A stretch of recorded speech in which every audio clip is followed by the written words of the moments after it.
Hi guys, എല്ലാവർക്കും എൻ്റെ YouTube ചാനലിലേക്ക് സ്വാഗതം. നമ്മൾ ഇന്ന് പോകുന്നത് കോയമ്പത്തൂരിലെ ഒരു ടൂറിസ്റ്റ് പ്ലേസ് ആയ കോവൈ കുറ്റാലത്തിലേക്കാണ്. അപ്പോൾ എൻ്റെ യാത്രാവിശേഷങ്ങളൊക്കെ അറിയാൻ താല്പര്യമുള്ള കൂട്ടുകാരൊക്കെ എൻ്റെ കൂടെ കൂടിക്കോ. So let's start a travel with Shindu.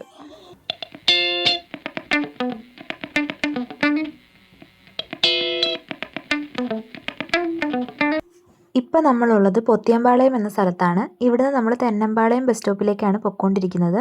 അവിടെ നിന്ന് നമുക്ക് ഗാന്ധിപുരം ബസ് സ്റ്റാൻഡിലേക്കാണ് എത്തേണ്ടത്.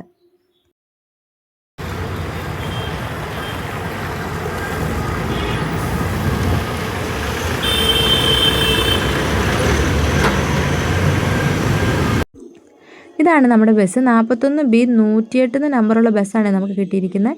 ഗാന്ധിപുരത്തേക്കുള്ള ബസ്സാണെന്ന് എനിക്ക് വായിക്കാൻ അറിയുന്നതുകൊണ്ട് തന്നെ മനസ്സിലായായിരുന്നു. 14 രൂപയാണ് ഇവിടുന്ന് ഗാന്ധിപുരത്തേക്കുള്ള ടിക്കറ്റ് ചാർജ് വരുന്നത്. എനിക്കിതിൽ പ്രത്യേകിച്ച് ടിക്കറ്റ് ചാർജ് ഒന്നും വന്നില്ല കേട്ടോ. ഇങ്ങനെയുള്ള ഇവിടുത്തെ ഗവൺമെൻറ് ബസ്സുകളിലൊക്കെ സ്ത്രീകൾക്ക് സൗജന്യമായിട്ട് തന്നെ സഞ്ചരിക്കാൻ പറ്റുന്നതാണ്. ഇവിടുത്തെ സർക്കാർ ചെയ്തിട്ടുള്ള ഏറ്റവും നല്ല കാര്യമായിട്ട് എനിക്കിത് തോന്നി. ഇപ്പോൾ എനിക്ക് തന്നെയാണ് ഞാൻ പോയിരുന്നെങ്കിൽ വണ്ടിക്കൂലിക്ക് വേണ്ടി ഇങ്ങനെ ക്യാഷൊന്നും ചിലവാക്കേണ്ടി വരത്തില്ലായിരുന്നു. ആ കാര്യമൊക്കെ ഓർക്കുമ്പോൾ എനിക്ക് ഭയങ്കര റെസ്പെക്റ്റ് തോന്നുന്നുണ്ട്. അപ്പോൾ നമ്മൾ ടൗൺ ബസ് സ്റ്റാൻഡിൽ എത്തിയിട്ടുണ്ട്. ഇതിൻ്റെ തൊട്ടപ്പുറത്ത് തന്നെയാണ് നമ്മൾ നാട്ടിൽ നിന്ന് വരുമ്പോഴുള്ള KSRTC ബസ് സ്റ്റാൻഡും. ഇവിടുത്തെ ലോക്കൽ ബസ്സുകളൊക്കെ ഓടുന്നൊരു സ്റ്റാൻഡിലേക്കാണ് നമ്മൾ എത്തിയിരിക്കുന്നത്. അപ്പോൾ ഇവിടുന്ന് വേണം നമുക്ക് കോവൈ കുട്രാളത്തിനുള്ള ഡയറക്റ്റ് ബസ് പിടിക്കാൻ വേണ്ടിയിട്ട്. എനിക്ക് ഏത് നമ്പർ ബസ്സാണ് കയറേണ്ടതെന്നൊന്നും അറിയത്തില്ല. ഇവിടെയുള്ള ആരോടെങ്കിലും ചോദിക്കാമെന്ന് കരുതിയിട്ടാണ് നേരെ ബസ് കയറിയത്. 14E എന്ന നമ്പർ ബസ്സിലാണ് നമ്മൾ ഇവിടെ നിന്നും കോവൈ കുട്രാളത്തിന് പോകാൻ വേണ്ടി കയറേണ്ട ബസ്സിൻ്റെ നമ്പർ. നാട്ടിൽ നിന്ന് വരുന്നവരാണെങ്കിൽ KSRTC സ്റ്റാൻഡിൽ ഇറങ്ങി റോഡ് ക്രോസ് ചെയ്ത് ഈ സ്റ്റാൻഡിലേക്ക് വന്നാൽ മതിയാകും. 19 രൂപയാണ് ഒരാൾക്ക് ചാർജ് വരുന്നത്. എനിക്കിതിൽ ചാർജൊന്നും വേണ്ടി വന്നില്ല. ഞാൻ പറഞ്ഞതുപോലെ സ്ത്രീകൾക്ക് ഈ ബസ്സിലും സൗജന്യമായിട്ട് യാത്ര ചെയ്യാൻ പറ്റും. ഇവിടെയുള്ള എല്ലാ ബസ്സിലും സ്ത്രീകൾക്ക് ഫ്രീ ആയിട്ട് പോകാൻ പറ്റില്ല. ചില ബസ്സിൽ നമ്മൾ ചാർജ് കൊടുക്കേണ്ടി വരും. നമ്മൾ കയറിയ ബസ്സിൽ അവസാനത്തെ സ്റ്റോപ്പാണ് കോവൈ കുട്രാളം വരുന്നത്. അങ്ങനെ നമ്മൾ അവസാനം കോവൈ കുട്രാളം എത്തിയിരിക്കുകയാണ്. ഇതുവഴി ഒഴുകുന്ന വെള്ളത്തിൽ ആൾക്കാരൊക്കെ തുണിയൊക്കെ അലക്കുന്നുണ്ട് കേട്ടോ. ഇതുവഴി നേരെ നടന്നു പോയിട്ട് വേണം ഇനി നമുക്ക് ടിക്കറ്റൊക്കെ എടുക്കാൻ വേണ്ടിയിട്ട്. നിങ്ങൾ ബസ്സിനാണ് തിരിച്ചു പോകുന്നതെന്നുണ്ടെങ്കിൽ എപ്പോഴാണ് തിരിച്ചുള്ള ബസ്സെന്ന് അന്വേഷിച്ചിട്ട് കയറുന്നതായിരിക്കും നല്ലത്. ഇല്ലെങ്കിൽ ഒരുപാട് നേരം വെയിറ്റ് ചെയ്യേണ്ടി വരും. മറ്റേതെങ്കിലും ടൂറിസ്റ്റ് പ്ലേസിലേക്ക് നിങ്ങൾ പോകാൻ ആഗ്രഹിക്കുന്നുണ്ടെങ്കിൽ ഓട്ടോ സൗകര്യം ഇവിടെ ലഭ്യമാണ്. മുതിർന്നവർക്ക് 60 രൂപയും കുട്ടികൾക്ക് 25 രൂപയും 2 wheeler 4 wheeler heavy vehicle camera എന്നിവയ്ക്ക് സെപ്പറേറ്റ് ചാർജും നമ്മൾ ഇവിടെ കൊടുക്കേണ്ടി വരും. വീഡിയോ ക്യാമറ ഇവിടെ അനുവദിക്കുന്നതല്ലെന്നും എഴുതി വെച്ചിട്ടുണ്ട് കേട്ടോ. ഇവിടെ നമ്മൾ നടന്നാണ് പോകുന്നത്. സ്വന്തം വാഹനങ്ങളിൽ വരാത്തവരൊക്കെ ഇവിടെ നിന്ന് നടന്നാണ് വാനുള്ള സ്ഥലത്തേക്ക് പോകുന്നത്. അവിടെ നിന്നൊരു വാനിലാണ് നമ്മളെ കയറ്റിക്കൊണ്ട് പോകുന്നത്. അതും ഒരു 5 മിനിറ്റ് യാത്രയേ ഉള്ളൂ. അതിനുശേഷം നമ്മളവിടെ എത്തിയിട്ടും കുറച്ച് നടക്കാനുണ്ട്. സ്വന്തം വണ്ടിയിലൊക്കെ വരുന്നവർക്ക് ഞാനിപ്പോൾ നടന്നു പോകുന്ന വഴിയിലൂടെ വാഹനങ്ങളിൽ പോകാം, വാൻ എത്തുന്ന സ്ഥലം വരെ. കുട്ടികൾക്ക് വേണ്ടിയിട്ടുള്ള ചെറിയൊരു ചിൽഡ്രൻസ് പാർക്കും ഇതിനോട് ചേർന്ന് തന്നെ നമുക്ക് കാണാനായിട്ട് പറ്റും. ഒരു വൺ ഡേ ട്രിപ്പൊക്കെ ഇങ്ങോട്ട് വരുന്നവരാണെങ്കിൽ ഒന്ന് റിലാക്സ് ചെയ്യാനൊക്കെ പറ്റിയൊരു സ്ഥലമാണിത്. ഞാനിപ്പോൾ ഇങ്ങോട്ടേക്കൊന്നും കയറുന്നില്ല, നേരെ വാനിൻ്റെ അടുത്തേക്ക് തന്നെയാണ് നടന്നുകൊണ്ടിരിക്കുന്നത്. അങ്ങനെ നമ്മൾ വാൻ എത്തുന്ന സ്ഥലത്ത് വരെ നടന്ന് വന്നിരിക്കുകയാണ്. ഇവിടെ കുറച്ച് കടകളൊക്കെ നമുക്ക് കാണാൻ പറ്റും. നമുക്ക് വിശക്കുന്നുണ്ടെങ്കിൽ എന്തെങ്കിലുമൊക്കെ വാങ്ങിച്ച് കഴിക്കാൻ പറ്റുന്ന ചെറിയ സ്നാക്സും അല്ലാതെ മാങ്ങയും അങ്ങനെയുള്ള സാധനങ്ങളൊക്കെ ഉള്ളൂ. അപ്പോൾ ഇതാണ് നമ്മുടെ വാൻ. ഇതിൽ മാക്സിമം ആൾക്കാരെ അവർ കയറ്റിക്കൊണ്ട് പോകും. ജസ്റ്റ് ഒരു 5 മിനിറ്റത്തെ യാത്രയേ ഉള്ളൂ. നമ്മളിതിന് വേണ്ടി ഒരു ക്യൂവിലൊക്കെ നിൽക്കണം. നമ്മളിനി ചെന്ന് ഇറങ്ങാൻ പോകുന്ന സ്ഥലത്ത് കുറച്ച് കുരങ്ങന്മാരൊക്കെ ഉണ്ട്. അപ്പം നിങ്ങളുടെ കയ്യിലുള്ള സാധനങ്ങളൊക്കെ സൂക്ഷിച്ച് വെക്കണേ. കുറച്ച് പേരുടെ സാധനങ്ങളൊക്കെ അങ്ങനെ തട്ടിപ്പറിക്കാൻ വന്നതായിട്ട് ഞാൻ കണ്ടു. അങ്ങനെ നമ്മൾ വാനിൽ വന്ന് ഇറങ്ങി. ഇനി നമുക്ക് കുറച്ച് ദൂരം കൂടെ നടക്കാനുണ്ട്.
ഫ്രണ്ട്സായിട്ടും ഫാമിലിയായിട്ടൊക്കെ വന്ന് എൻജോയ് ചെയ്യാൻ പറ്റിയ നല്ലൊരു ടൂറിസ്റ്റ് പ്ലേസാണ് ഈ കോവൈ കുற்றாലം.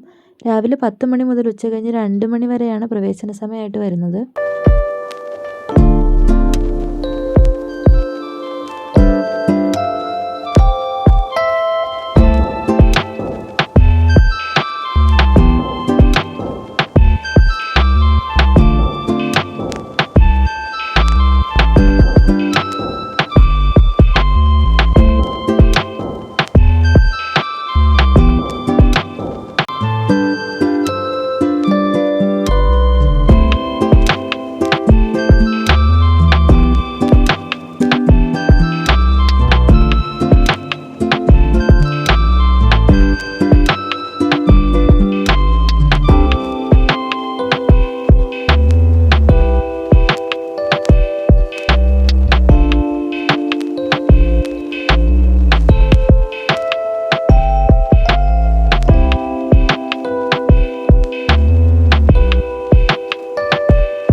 തിരിച്ചു പോകുമ്പോഴും നമ്മൾ ഇതുപോലെ ക്യൂ നിൽക്കേണ്ടി വരും വാനിൽ കയറാൻ വേണ്ടിയിട്ട്. ഇവിടെ കുറച്ച് കുരങ്ങന്മാരൊക്കെ ഉണ്ട് കേട്ടോ. ഞാൻ അവരെ നോക്കി കുറച്ച് നേരം അങ്ങനെ നിന്നു.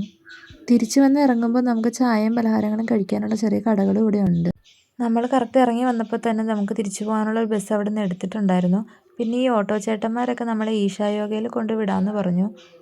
റേറ്റ് കൂടുതലായതുകൊണ്ട് ഒന്നും പറയാതെ അവിടെ നിന്ന് തന്നെ നടന്നു. പിന്നെ തിരിച്ച് നമ്മൾ പോവുകയാണ്. ഇവിടെ 1-2 ഹോട്ടലും നമുക്ക് കാണാൻ പറ്റും. നിങ്ങൾക്ക് വേണമെങ്കിൽ ഇവിടെ നിന്ന് ഭക്ഷണം കഴിക്കാം. ഇത് തന്നെയാണ് ബസ് സ്റ്റോപ്പ്. ഇവിടെയാണ് ബസ് വന്ന് നിൽക്കുന്ന സ്ഥലം. നമ്മളിവിടെ വെയിറ്റ് ചെയ്തിട്ട് അടുത്ത ബസ്സിന് പോകാൻ വേണ്ടിയാണ് ഇരുന്നത്. അപ്പോൾ ഒരു ഓട്ടോ ചേട്ടൻ വന്ന് ആദ്യം 300 രൂപ പറഞ്ഞു ഈശായോഗയിൽ പോകാൻ വേണ്ടിയിട്ട്. അപ്പോൾ നമ്മൾ വേണ്ടെന്ന് പറഞ്ഞു. പിന്നെ അയാളൊരു 200 രൂപ പറഞ്ഞു. എന്നിട്ടും നമ്മളൊന്നും പറഞ്ഞില്ല. ലാസ്റ്റ് ഒരു 100 രൂപ പറഞ്ഞപ്പോൾ ആ ഓട്ടോയിൽ തന്നെ കയറി നമ്മൾ പോവുകയാണ്. ബസ് കിട്ടുന്ന പാതി വഴി വരെയാണ് നമ്മൾ ഈ ഓട്ടോയ്ക്ക് പോകാൻ ഉദ്ദേശിക്കുന്നത്. അവിടെ നമുക്ക് വേറെ ബസ് കയറി പോകേണ്ടി വരും. ഈശായോഗയിലേക്ക് പോകുന്ന വ്ലോഗ് അടുത്ത പാർട്ട് 2 ആയിട്ട് ഇടാം. അതുവരെ എല്ലാവർക്കും ബൈ.